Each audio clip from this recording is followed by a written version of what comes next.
ahabuka ijlala wa ma bika qudratun alayya walakin mil'u aini habibuha asika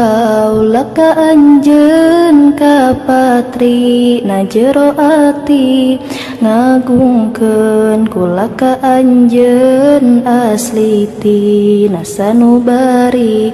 ngan teu bisa kula jujur lewat kata nu ditutur sabab ye awak sakujur bingahna henteu kaukur kur bisa malingkeun hate sadar diri jeung malire abdi mah saukur istri nu henteu gaduh pangarti tapi deras ngahujanan cai so cangar celakan rasa hayang berhubungan tebih tina kenyataan ngaliputan hate kula minuhan daya fikirna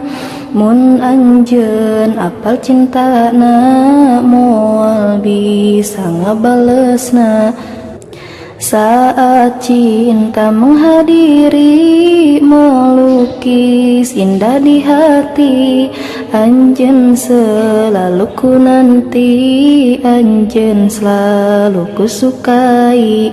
awal tina perkenalan tos karaos perbentenan anjeun beda jeung nulian anjeun menarik perasaan indah jika dilukiskan pertemuan mengesankan sakit jika dilupakan terlalu indah dikenang rasangan sakurna dada tewasa nembong kemana sabab diri mah rumasa taya arti kerdirina lain diri henteu mampu magatkeun ieu belenggu tapi apalah dayaku anjeunna pun teu ngadangu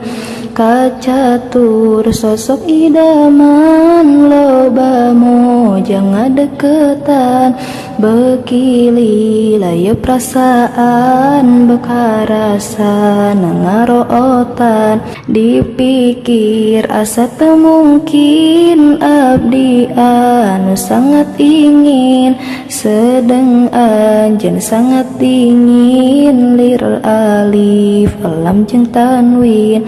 maksud ati meluk gunung teu daya tangan teuasa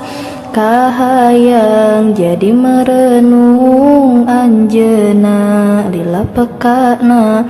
tisaprak waktos ayeuna abdi diren ngarepkeuna cinta anu dipendemna karasana ge percuma ngan anggerna jero dada mung aya nami anjeunna atuh sugan kulilana anjeun bisa ngarasana